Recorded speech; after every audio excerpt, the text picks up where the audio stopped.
Good morning all of you. कैसे हैं आप सब? मैं तृप्ति दुबे, UIS एकेडमी कोरबा से। जियोग्राफी की हमारी क्लास चल रही है जिसमें आज अपने को कवर करना है भारत के तट, घाट और मैदान को। तो जल्दी से हमारा क्लास स्टार्ट करते हैं। सबसे पहली चीज मैं आपको ये बता दूं कि हमारे भारत का जो पर्वत श्रृंखला वाला पोर्शन है वो हमने क्लियर कर लिया है, कवर कर लिया है। उत्तर की पर्वत श्रृंखलाएं हमने कवर कर ली हैं, मध्य की पर्वत श्रृंखलाएं भी हमने कवर कर ली हैं और दक्षिण भारत की जो पर्वत श्रृंखलाएं हैं वो भी हमने कवर कर लिया है। तो आज क्या देखना है अपने को? भारत के जो तट है उनके बारे में, मैदान उनके बारे में और कुछ खाड़ियां हैं उनके बारे में भी आज अपने को चर्चा करना है। तो सबसे पहली चीज मैं आपको ये बता दूं कि जो हमारा भारत है वो तीन ओर से समुद्र से घिरा हुआ है। कैसे तीन ओर से समुद्र से घिरा हुआ है देखते हैं। देखिए, ये हमारा भारत का मैप है, ठीक है। इस साइड को क्या कहा जाता है? पूर्वी दिशा कहा जाता है। इस साइड को पश्चिमी दिशा कहा जाता है। तो सबको ये पता होगा कि पूर्व साइड पे क्या है हमारे यहाँ? पूर्व साइड पर हमारे यहाँ बंगाल की खाड़ी है ना, बंगाल की खाड़ी है। पश्चिम साइड पर क्या है? अरब सागर है और नीचे हिंद महासागर है।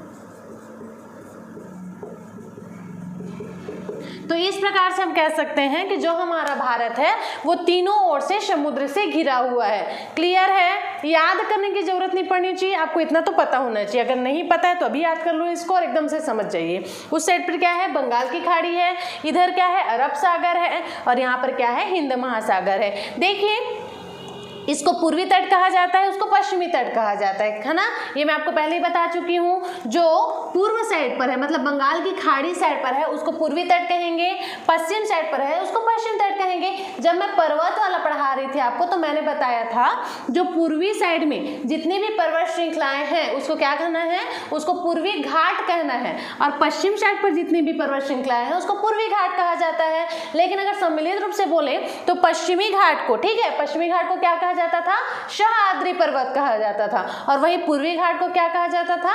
पूर्वी घाट को महेंद्रगिरी का पर्वत कहा जाता था। तो उसी क्रम में आज अपने को तट कवर करना है। तो सबसे पहला चीज जो आपको पता होना चाहिए कि भारत का जो तट रेखा है, ठीक है, मुख्य भूमि का जो तट रेखा है इसकी लंबाई कितनी है? तो भारत की मुख्य भूमि की जो तट रेखा है, तट रेखा किसको बोलेंगे?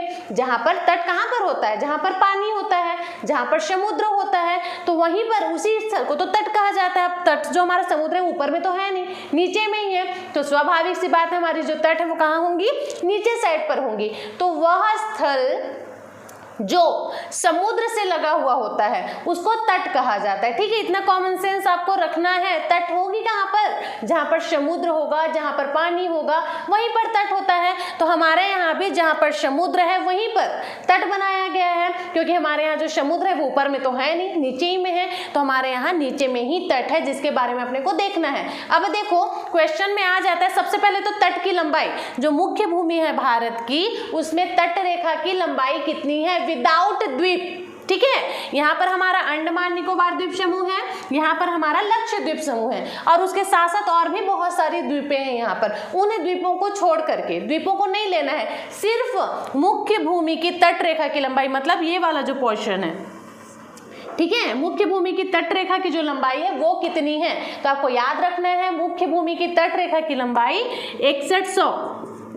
किलोमीटर है, ठीक। अब द्वीपों के साथ, ये विदाउट द्वीप था, द्वीप को हमने नहीं लिया। अब द्वीपों के साथ अगर तट रेखा की लंबाई पूछ दी जाए तो द्वीपों के साथ, इन द्वीपों को मिलाकर भी इसकी लंबाई कितनी हो जाएगी? 7516 किलोमीटर हो जाएगा। याद रखना है आपको ये चीज, ठीक है, जरूरी है, इंपॉर्टेंट है। इसी कारण से ही मैं बता रही हूँ, क्योंकि मेरे वीडियो में जितनी भी चीजें मैं शामिल करती हूँ तो उन्हीं पॉइंट को, ठीक है, उन्हीं पॉइंट में फोकस किया जाता है जो एग्जाम के पॉइंट ऑफ व्यू से भी आपके लिए जरूरी हो और साथ साथ आपको समझना भी है, ठीक है, कि कहाँ से किस टाइप का क्वेश्चन बन सकता है। और आपकी जानकारी में भी होना चाहिए कि जो चीज आप पढ़ रहे हो वास्तव में वो है क्या, सिर्फ रट्टा नहीं मारना है मेरे क्लास में, आपको समझते भी चलना है उन चीजों को।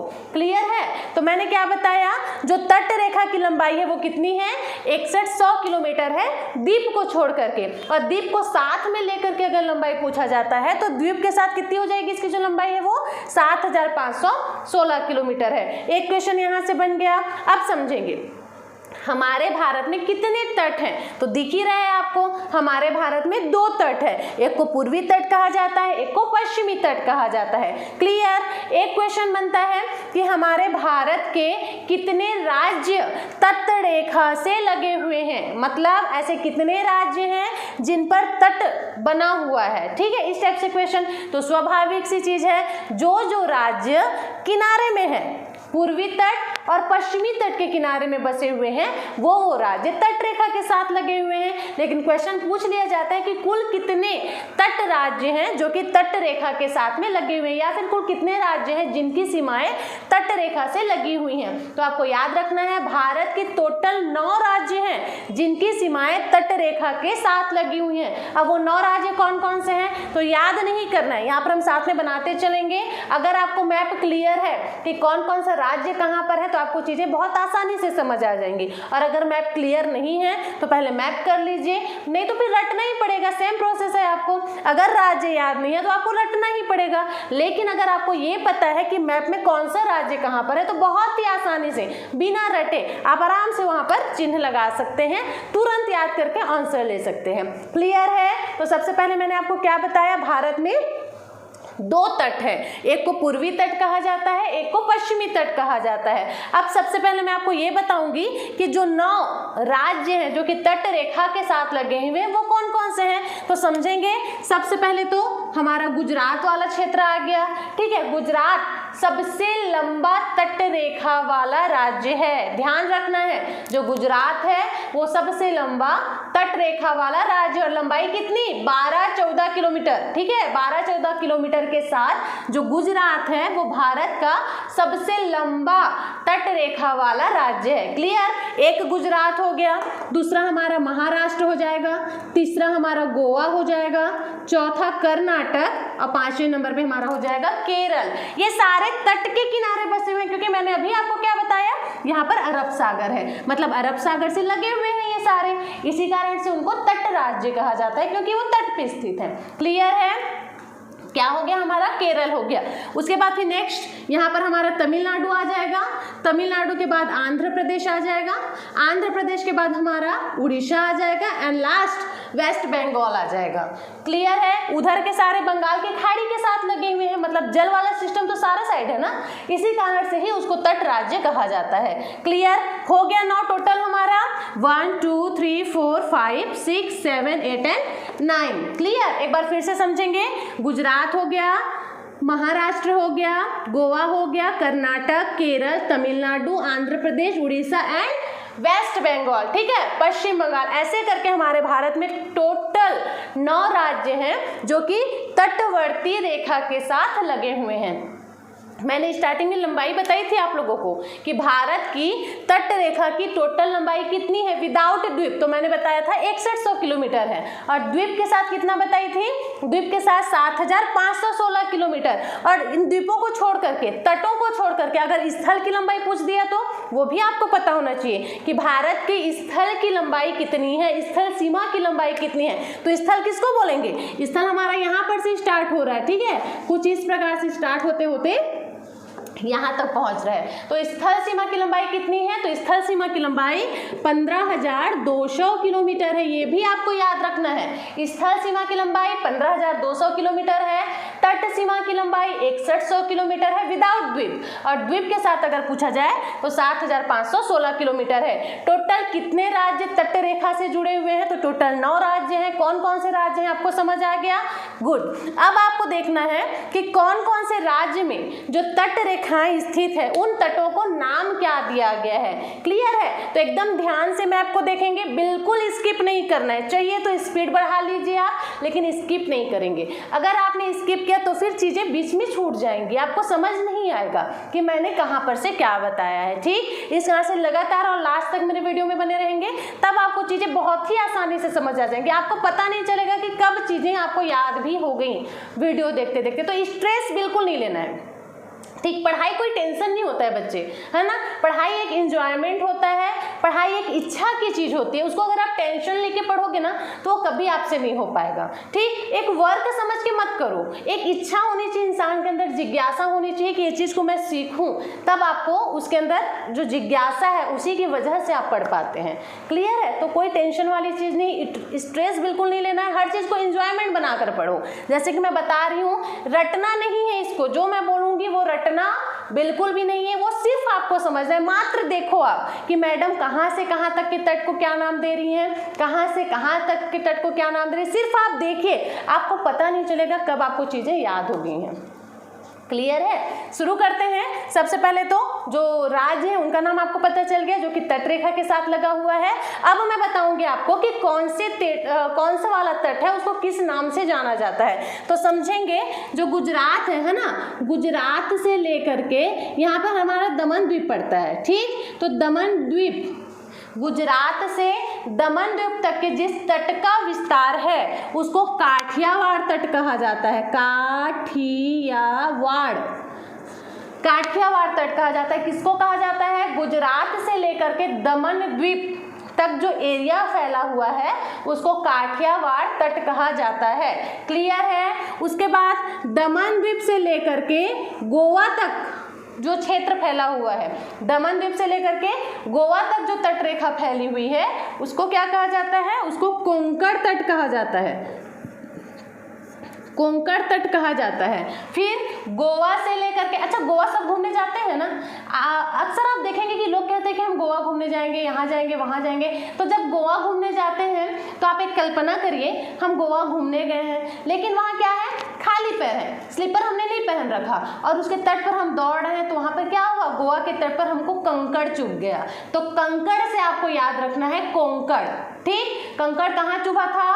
गोवा के तट पर चुभा था। इस कारण से गोवा के तट का क्या नाम दिया गया है?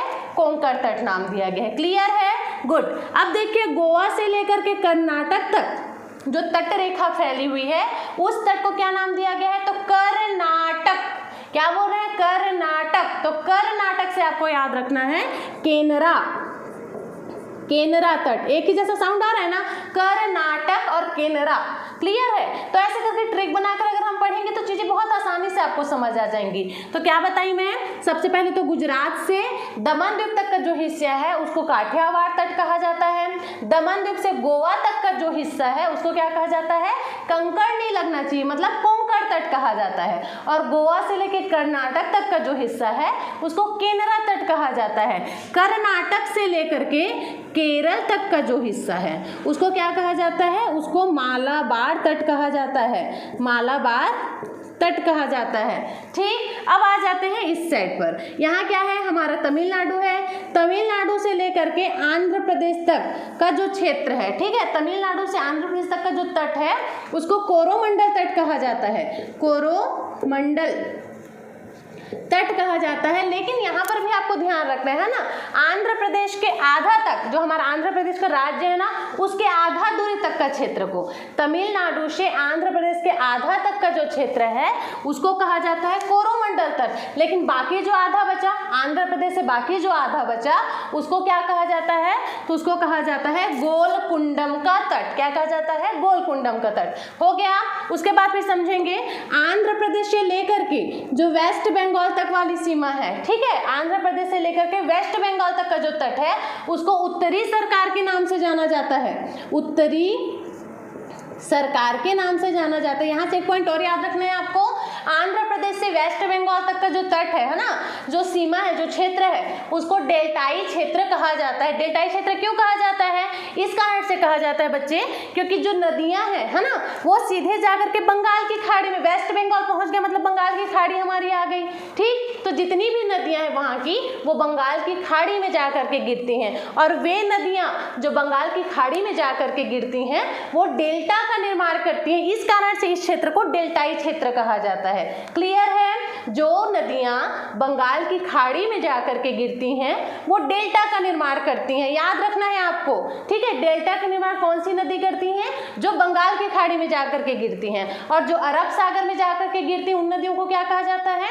तो वे नदियां जो अरब सागर में जाकर के गिरती हैं उनको एस्चुरी कहा जाता है। क्या कहा जाता है? एस्चुरी कहा जाता है। अब समझना, एस्चुरी और डेल्टा होता क्या है, इसमें बहुत सारे बच्चे कंफ्यूज हो जाते हैं, ठीक है। तो समझेंगे, जैसे मान लीजिए आपने कोई बॉटल रखा है ना, बॉटल में आपने कुछ पानी रखा हुआ है। अब जब आप बॉटल का जो पानी है उसको जब आप जमीन में गिराएंगे, ठीक है, बॉटल का पानी को प्लेन जमीन है, ठीक, एकदम संगमरमर का बिछा हुआ है, मिट्टी का बिछा हुआ है, ठीक। जब बॉटल से आप पानी को गिराएंगे पत्थर वाले क्षेत्र पर, तो क्या होगा, जब बॉटल के पानी को आप नीचे गिराएंगे तो वो कई दिशा में फैल जाएंगी ना। समझना, जैसे मान लो ये बॉटल है, ठीक, यहाँ से हम पानी गिरा रहे हैं। अब यहाँ पर क्या है, एकदम समतल पत्थर वाला क्षेत्र है, मिट्टी नहीं है, ठीक, समतल वाला क्षेत्र है, संगमरमर लगा हुआ है या टाइल्स लगी हुई है समझ लो। तब जब ये पानी गिरेगा तो एक पानी क्या हो जाएगा, इधर उधर बिखर जाएगा ना पूरा। कोई बॉटल से आप पानी नीचे गिराओगे तो पानी इधर उधर फैल जाएगा। तो जब ये फैलेगा तो इसके बीच में कुछ इस प्रकार क्या जमीन खाली बच जाएगा, पूरा सब तरफ तो नहीं फैलेगा, अलग अलग दिशा में बट जाएंगी, होता है ऐसा। तो दिशा में बटने के बाद इनके बीच में जो त्रिभुज प्रकार का आकृति बनता है इसको डेल्टा कहा जाता है। और ऐसी जब निर्माण होता है तो उसको डेल्टाई क्षेत्र कहा जाता है। देखिए मैथ्स जब हम पढ़ते हैं तो अल्फा बीटा गामा थीटा पढ़ते हैं, उसके साथ साथ डेल्टा भी तो पढ़ते हैं, तो ऐसा बनता है डेल्टा, इसी कारण से उसको डेल्टा कहा जाता है। क्लियर है। बॉटल से जब हम पानी नीचे गिराएंगे तो अलग अलग दिशा में वो बिखर जाती है, जब अलग अलग दिशा में वो फैल जाती है तो उनके बीच में कुछ इस प्रकार की आकृति बन जाती है, इसी को ही डेल्टा क्षेत्र कहा जाता है। क्लियर। वैसे ही जब बंगाल की खाड़ी में नदियाँ आती हैं और बंगाल की खाड़ी में गिरती हैं, तो जैसे जैसे मान लो यहाँ से नदी आ रही है बंगाल की खाड़ी में, ठीक है, और बंगाल की खाड़ी में वो गिरने वाली, तो गिरते साथ तो क्या हो जाती है, ऐसे दो दिशाओं में विभक्त हो जाती है, ठीक। तो इसी में फिर यहाँ पर देखो ये डेल्टा का निर्माण हो रहा है ना, इसी कारण से कहा जाता है बंगाल की खाड़ी में जितनी भी नदियाँ गिरती हैं, ठीक है, बंगाल की खाड़ी में आकर जितनी भी नदियों का पानी वहाँ गिरता है वो डेल्टा का निर्माण करता है। इसीलिए आंध्र प्रदेश से लेकर के वेस्ट बंगाल तक के क्षेत्र को, ठीक है, जो फैला हुआ क्षेत्र है वहाँ पर का, उसको डेल्टाई क्षेत्र कहा जाता है, और जो मैदान है उसको उत्तरी सरकार का मैदान कहा जाता है। डेल्टा क्षेत्र क्लियर हो गया, गुड। अब अपन बात करेंगे एस्चुरी। एस्चुरी क्या होता है तो समझना, जैसे ये बाटल ही है, ठीक है, अब बाटल के पानी को हमने ऊपर से ही गिराया कुछ इस प्रकार से, ठीक, बाटल के पानी को हम ऊपर से गिरा रहे हैं, लेकिन यहाँ पर मिट्टी की परत जमी हुई है, टाइल्स वाइल्स नहीं लगा है, मिट्टी की परत लगी हुई है। अब जब ऊंचाई से हम एकदम ऊंचाई से उसको गिरा रहे हैं तब क्या होगा, तब यहाँ पर गड्ढा बन जाएगा ना, मिट्टी है क्योंकि ऊपर से एकदम ऊपर से पानी गिर रहा है, तो नीचे में जब उसका फुल फोर्स के साथ वो गिर रहा है एकदम स्पीड में, तीव्र धारा के साथ, तो नीचे में गड्ढा सा बन जाएगा, तो वही एस्चुरी होता है। क्लियर। जब गड्ढा का निर्माण होता है तब वो एस्चुरी बन जाता है, और जब वो अलग अलग दिशाओं में बढ़ जाती है तो उसको डेल्टा कहा जाता है। बस इतना ही आपको याद रखना है। दूसरे शब्दों में आप ये जान सकते हैं कि समुद्र का या फिर किसी पानी का वह वाला भाग जिसमें जो आधा खुला रहता है, ये वाला जो क्षेत्र, अगर समुद्र की मैं बात करूं तो आधा खुला होता है, आधा ढका हुआ रहता है, ठीक, तो वह वाला भाग जहाँ जो नदियाँ हैं वो आकर के समुद्र के खारे पानी से मिलती हैं, उस भाग को एस्चुरी कहा जाता है, ठीक। नदियों का जो मीठा जल होता है जा करके समुद्र के खारे पानी से जहाँ पर मिलती हैं उसको एस्चुरी कहा जाता है। ऐसे भी याद रख सकते हो, लेकिन एस्चुरी होता क्या है, इस क्वेश्चन का आंसर आपको ऐसे ही लेना है, ठीक। ऐसे ही आपके माइंड में सेट करो, जब ऊपर से पानी गिरा रहे हैं तो जो गड्ढा वाली आकृति बनी, गड्ढा हो जा रहा है वहाँ पर, तो वो एस्चुरी बन जा रहा है, और जब अलग अलग दिशा में वो विभक्त हो जा रही है तो जो डेल्टा का निर्माण हो रहा है, बीच में त्रिकोण का निर्माण हो रहा है, उसको क्या कहा जाता है, डेल्टाई क्षेत्र कहा जाता है। क्लियर है, गुड। अब समझना, जितनी भी नदियां हैं वो बंगाल की खाड़ी में जाकर गिर रही हैं, इस कारण से वो डेल्टा का निर्माण कर रही हैं, लेकिन जो नदियां अरब सागर में आकर गिरती हैं वो एस्चुरी का निर्माण करती हैं। अब आपसे क्वेश्चन यहाँ पर बन जाएगा कि भारत में कुल कितनी नदियां हैं जो एस्चुरी का निर्माण करती हैं, तो आपको याद रखना है भारत में कुल 3 नदियां हैं जो एस्चुरी का निर्माण करती है। कौन कौन सी नदी है, एक नदी है हमारी नर्मदा, जो कहाँ से निकलती है,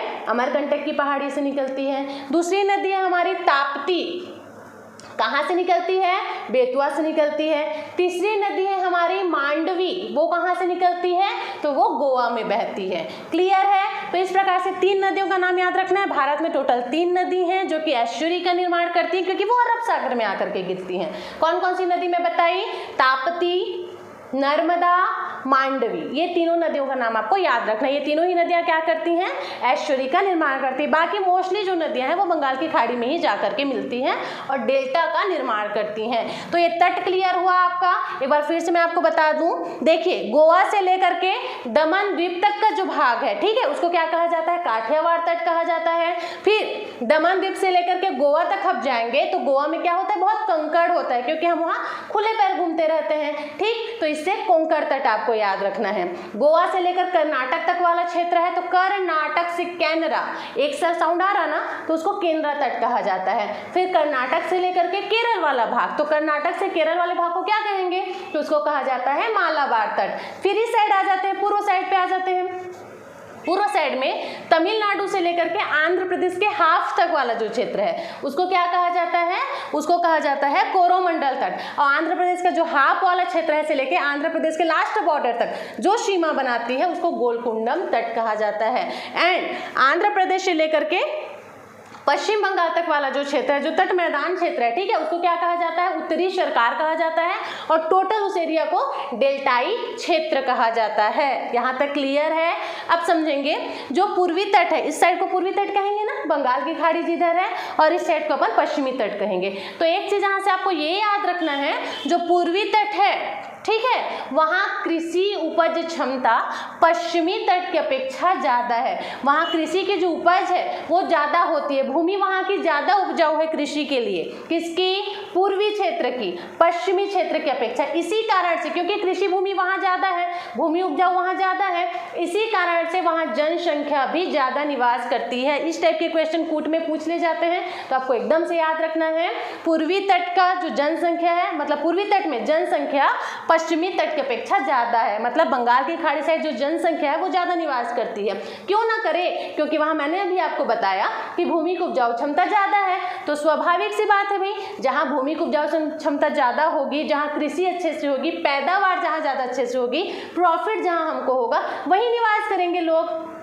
जहाँ पर उनको खाने पीने की तकलीफ होगी, अच्छे से उपजाऊ क्षमता नहीं रहेगा, वहाँ लोग क्यों निवास करेंगे। तो आपको एकदम से ध्यान रखना है कि पूर्वी तट में जो जनसंख्या है वो पश्चिमी की अपेक्षा अधिक है। क्यों, क्योंकि पूर्वी तट की जो भूमि है वो पश्चिमी की अपेक्षा अधिक उपजाऊ है, उपज ज़्यादा वहाँ ज़्यादा होती है, इसी कारण से वहाँ जनसंख्या भी ज़्यादा निवास करती है। यहाँ तक क्लियर है। पहाड़ के बारे में मैं क्या बताई थी, जो पूर्वी तट के पहाड़ हैं उसको क्या कहा जाता है, पूर्वी घाट कहा जाता है, और पश्चिमी तट में जो पहाड़ है उसको क्या कहा जाता है, पश्चिमी घाट कहा जाता है। और पूर्वी घाट और पश्चिमी घाट जिस क्षेत्र पर मिलते हैं वहां पर एक पर्वत स्थित है, उस पर्वत श्रृंखला को क्या नाम से बुलाया जाता है, उसको नीलगिरी का पर्वत कहा जाता है। नीलगिरी पर्वत को और क्या कहा जाता है, तो नीलगिरी पर्वत को पर्वतों की रानी कहा जाता है। और नीलगिरी पर्वत की ऊंची चोटी क्या बताई थी मैं, नीलगिरी पर्वत की ऊंची चोटी डोडा बेटा था, ठीक है, जिसकी ऊंचाई 2637 मीटर। क्लियर है।